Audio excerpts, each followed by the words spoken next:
What's up, everybody? Welcome to BioS3 Raw TV. Let's talk about fads in the fitness industry, guys. Tonight, the latest fad. Now, this is something that I've been seeing for like the last, I'd say, 6 months or so, okay? Many people are getting out of competing now. A lot of people that, didn't do well, didn't realize that they're not going to do well, or they're kicking themselves in the ass trying to fucking compete, and it's not doing anything for their social media.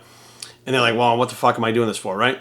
But if they quit, then people have questions, right? They go, well, why'd you quit? Why don't you want to compete anymore? And then they have to come up with a reason like, well, I fucking suck. That's why, which they don't want to say.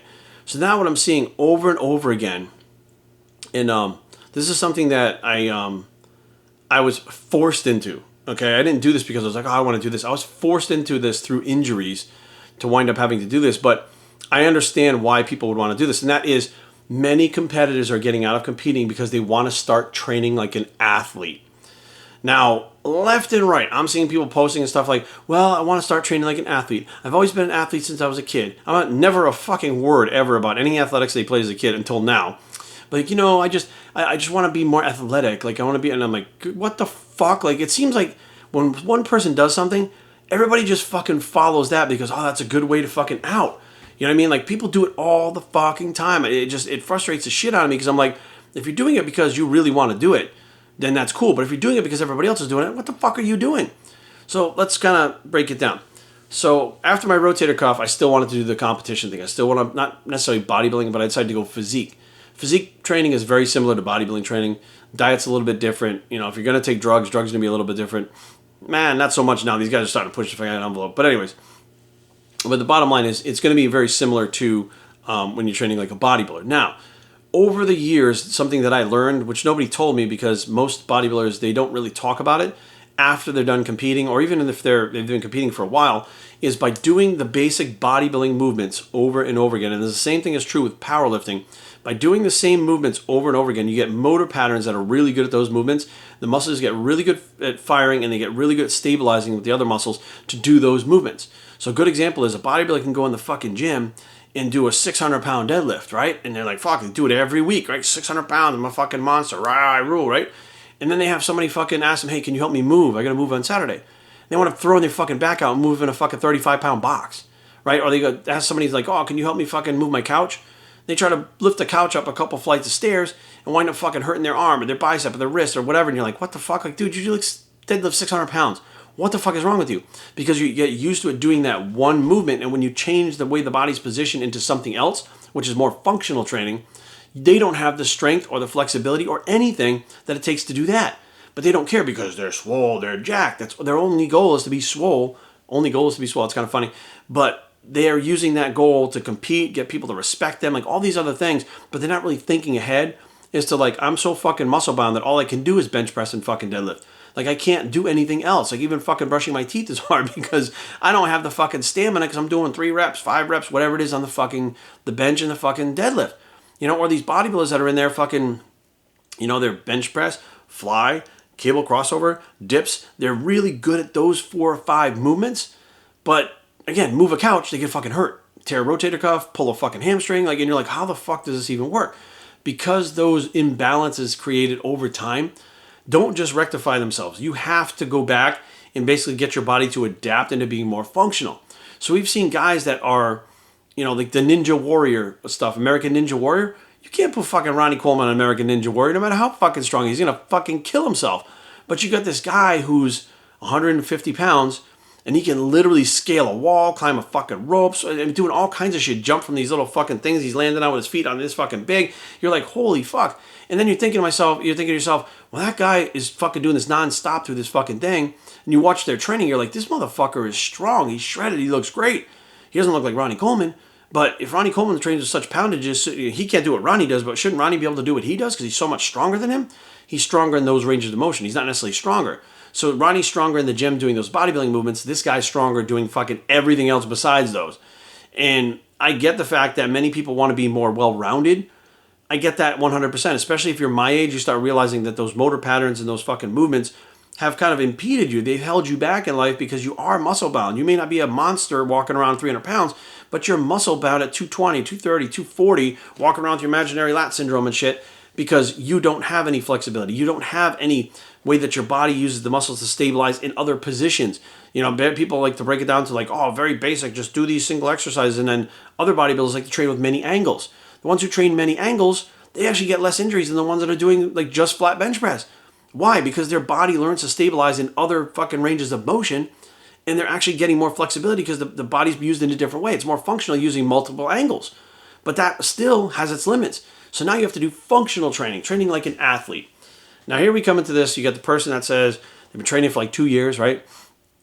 And you got, you know, 5th at one show, you got 10th at the next show, and they're sick of dieting because they can't diet. That's why they're losing so bad. And then they kind of look around and they go, well, fuck, you know, if I quit this now, like my whole social media now is based around fucking fitness. Well, what the fuck am I going to do now? If I quit competing, my fucking physique's going to go to hell because I just don't have it in me to keep it up. Because I don't have it in me to fucking compete, let alone fucking keep up this. What the fuck am I going to do? What can I do to downsize my body, not look as good, and still get people to think that I'm involved in fitness, get them to follow, get them to buy my shit, get them to fucking do whatever, right? Oh, well, I'm going to start training like an athlete. Like, dude, you haven't even given it your all yet as a bodybuilder, and you're going to train like an athlete now? Like, I can understand if somebody's been doing this 5, 10, 15 years, and you know, they decide, like, look, you know, here's the deal. I'm out of this. I'm not competing anymore. You know, if I keep training like this, I'm going to get hurt. You know, so I need to train and do something else. And since I don't want to be a bodybuilder or carry all the mass anymore, functional training sounds like it's something for me. I want the functionality back so that I can walk, you know, X amount of miles with my wife. I can take my kids to the park and play with them, et cetera, et cetera. And I don't have a problem with that. But if you're doing it for social media and you're doing it because you think it's an easy way out, that I have a problem with. Because you're not fucking doing what you can do to be the best that you can be. Now, I'll be honest with you, I really enjoyed the bodybuilding training. You know, and to this day, I still enjoy the bodybuilding training. And when I go in the gym and I try to do the bodybuilding training, more injuries happen. My body breaks down now because without the drugs allowing my body to heal, without the drugs allowing my body to grow, the poundages that I'm going to use in the gym can't be the same. Perfect example is the bench press. When I was doing 400 plus bench presses, I was loaded on gear. And well over 250 pounds. When I tore my pec, I was about 205 pounds, maybe a little bit lower than that, on my TRT. And in my head, I'm like, oh, I can just do it again because, you know, I was so used to doing it that you don't give the drugs enough credit. And the drugs fucking work. So now you say, I'm going to cut the drugs out. I don't want to get injured anymore. So I can't do what I used to do. Like bench presses, trying to go heavy are going to hurt me. You know, doing this, you're doing deadlifts too heavy without the drugs, I'm going to get fucking hurt. My body is used to having those drugs so that it can heal. Without those drugs, something is missing, and your body fucking knows it. And your body will not act the same way. You will not recover like you did on the fucking drugs. Without the recovery, you're not recovered. If that makes any sense. If you're not recovered, you go in there try to bang away in the gym, you're going to get hurt. And I was stubborn. I was like these other people that are like, no, I'm not that way. I'm different. I'm going to go in the gym and I'm still going to make it happen. Newsflash, you're a fucking human being. And if you're a human being, your body reacts like everybody else's out there. When you take the drugs away, the muscle mass goes down. Take the drugs away, the strength goes down. There's nothing you can do to get that back except go back on the drugs. So now you're forced to train differently. So what I did was I was like, well, I'll just lighten up all the poundage and still do the same workouts. Well, what happened was not only was my body regressing, my physique going backwards, but I didn't feel good doing them anymore because you're used to doing bench presses like 315, 400 pounds. Now you're over there doing like fucking 100 pounds. You know, or in my case, you're using machines because you can't even bench anymore because you tore your pec. You know what I mean? Or you're used to doing dumbbell presses, seated shoulder presses with 100 pounds. You're over there doing 35 pounds now. And it gets in your head and you're like, fuck, what am I doing? Like, these are really not doing anything for anymore. I did them before to get bigger so I could compete. That was the goal. So if that's what this stuff does, that's not what I need to do anymore. What do I want to do? And I had to step back and go, well, what do I want to do? Like, me as a kid, I did play sports. Played baseball. I played soccer. I wrestled in high school. I played football in high school. And, you know, I step back and go, well, I did the athletics. I was a professional wrestler. And one of the things about when I was a pro wrestler was athletically, I was a little bit above a lot of the other guys. And even if they were smaller than me, I would be able to pick up the different moves easily because I could watch it. And then what I would have to do is just not think about it. Just kind of look at it, how it was done, and go, okay, this is what I do. And then go do it. I would actually be able to do it. So like my athletic ability was always there even when I was bigger, but I couldn't do the stuff as like when I was younger. I did karate when I was younger also. I competed in karate in an American form of karate, which is very similar to Taekwondo and tournaments and stuff like that. So like I always had this athletic ability and I was like, well, I've lost that. That's gone. Like, you know, I went back in the ring in 2015 to wrestle. And although I got through what I was trying to do with my buddy Bob Gendler and a couple other people, it still wasn't the same as being as athletic as I could be to be better. And then I was like, well, my choices are I either keep doing this half-assed workout that's like basically a toned-down version of my bodybuilding workout, or I go ahead and start doing some functional training, adding in some yoga and stuff into that. Stuff that, I'll be honest with you guys, I'm not super happy about. I'm just not. But I also know fucking myself up at the gym makes me feel worse. So now I'm just kind of like, okay, I'm at the point now where I'm learning these new workouts. I'm learning how to do them. Then the idea is to challenge myself like that. Challenge myself with the new things. So that was something I've been doing since 2000 since last year when I tore my pec is when it really started taking off. But I was doing some functional training here and there, trying to figure out if that would be something that would help, trying to make a hybrid workout, which really wasn't working when I was still competing. So once I was done competing, that's when it was like, okay, we got to figure out what to do now. And again, when I was doing that, there really wasn't anybody doing it. There wasn't anybody out there going, I'm switching to functional training. Everybody's still about competing, getting swole, getting shredded, looking fucking huge, talking about fucking, I got to fucking take diuretics and steroids to go to the Olympia and walk around. Like, it was all about swole is the goal. And now I'm watching these guys fucking left to right, guys and girls fucking quitting competing because they're not doing well. Or there's another great part, they fuck themselves up with drugs. And rather than tell you guys the truth and say, hey, I went out there and I fucking did drugs and I fucked myself up. Now I can't do them anymore. My body's regressing. I look like shit. They go, oh, time out. Yeah, I had an epiphany. I was doing awesome at competing. I was fucking kicking ass and ripping shit up. And yeah, I just decided I wanted to be more athletic. I'm like, what the fuck? If you're at the top of your sport, why the fuck are you all of a sudden want to get out of there and do something different? Because it's a lie. Because it's social media. It's fucking bullshit. They realize that if they fucking go backwards and they're doing the same shit they're doing now without the fucking drugs, people are going to know it was the drugs that built the physique. Then they're going to fucking go, whoa, wait, fucking Johnny over here, that motherfucker was huge, he was great, but now he looks like shit. Why the fuck can he look good when he's down there? What the fuck was going on? And his only excuse is going to be one of two things. One, my diet and training fucking sucks, or two, I'm off drugs. So if your diet and training sucks, it makes you look like you're either slacking off, you're an idiot and don't know how to train and eat, or the drugs did the work for you. But if you chime in and go, all of a sudden, like I had an epiphany, I was an athlete as a kid. Well, where is all this fucking athletic shit as a kid? What are you talking about? Like, you've never said a fucking word about it. Oh, I was an athlete when I was younger. Where? What the fuck are you talking about? All of a sudden, now you're an athlete? Fine, whatever. Now they're moving on to other shit. And the telltale sign a lot of times is they'll say stuff like, well, yeah, when I was a kid, I wrestled, right? But then they start doing this other shit, this functional training, because they're getting back to being an athlete. And it's like shit that has nothing to do with wrestling. And for me, the first thing I did was go back to doing some of my wrestling things because that's all I knew, right? Then you kind of piece it on after that and learn some stuff after that. But these motherfuckers automatically start doing something new. And I'm like, don't you incorporate some of the stuff you already know? Like, you're Mr. Athlete fucking person your whole life and you disregard all of that shit. And now you're doing fucking some kind of random shit on a fucking Swiss ball? Like, what the fuck are we doing here?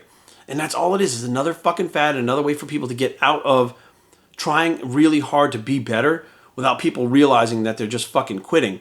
And that's their fucking out. Their out is literally just to say, I'm feeling a little bit different. It took me fucking 25 years roughly to fucking have to walk away from the exercise that I love the most. I love the bench press. I wish I could bench press now. That pec tear fucked me up for life.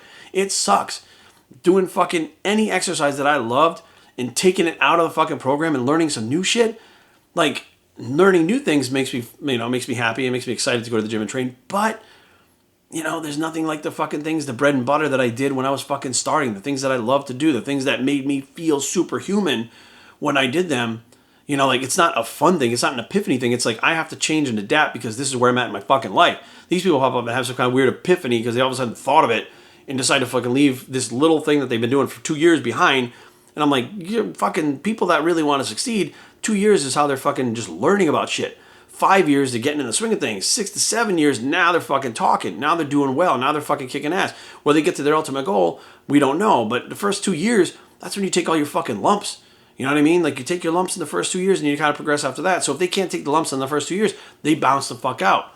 And that shit is, I don't want to say it's fucking bullshit, but it is bullshit. Like, they hide it from people. They don't really go out there and talk about it and say, look, I'm no good at this. I suck at this. Like, what am I going to say? Like, I don't bench press anymore because I don't want to? Because I had an epiphany? No, I tore my fucking pec being an asshole idiot trying to fucking bench press too much weight after I haven't benched in a while. And now, for the rest of my life, I have to give up something I love, which was the bench press. That's the truth. These motherfuckers never tell the fucking truth. All they do is bullshit through everything because they want people to look up to them. They want people to worship them. They want people to fucking try to be like them. They want to sell people shit. It's like, listen, guys, I don't give a fuck who you are. You pull that shit, eventually the bottom falls out on it because people figure shit out. If you tell the truth and you do the fucking right thing all the time, there's nothing that can be taken away from you. You can't lose that shit. You can't lose everything you've worked for because you fucking done the right thing. And it just fucking kills me, guys. So be aware. There's a lot of shit going on fad-wise in the fitness industry right now. And this whole, like, you know, giving up my competition for functional training and learning how to be a better person, all this shit. 99% of them are fucking full of shit. Don't get me wrong. There's a few of them out there that I've watched and I'm like, I get it. You know, perfect example is Jason Poston, a buddy of mine, Jason Poston. He just had 2 kids. So he's putting competition on the back burner. And he was like, you know what? I lost some flexibility and shit. While I'm, you know, not competing, taking care of the kids and stuff, I'm going to focus my training on some more, you know, flexibility, some stuff that I need to get to where I'm good again. So when I go back to compete again, I don't have those imbalances and stuff. And that'll actually help me towards my competition too. That's the fucking right way to do it. And he's being honest about it, right? As opposed to saying like, you know, oh, I just had an epiphany and I decided to do these things. No, he was like, look, you know, my kids are here. That's what's important to me. You know, I don't have any competition scheduled in the close future. Like I'm not even thinking about that right now, but I have to get myself set back on track because I noticed that I have these imbalances. And he's really putting on Facebook stuff, or not Facebook, Instagram, stuff that explains why he's doing these things to get the flexibility back and the different type of functional strength back that he lost when he was doing the competition training. You know what I mean? That's what we need more of. We need more people talking like that and being honest than people out there just saying bullshit, hoping that people follow them and trying to sell another program. So be aware, guys, you're going to see some shit, and what you believe is up to you. But really pay attention. If you pay attention, you know who the fuck is full of shit and who is legit. BioStreetTraining@gmail.com. Leave comments down below, but don't fight. BioStreetTraining.com is a blog. It's the full of shit and totally legit bicep, and we are out.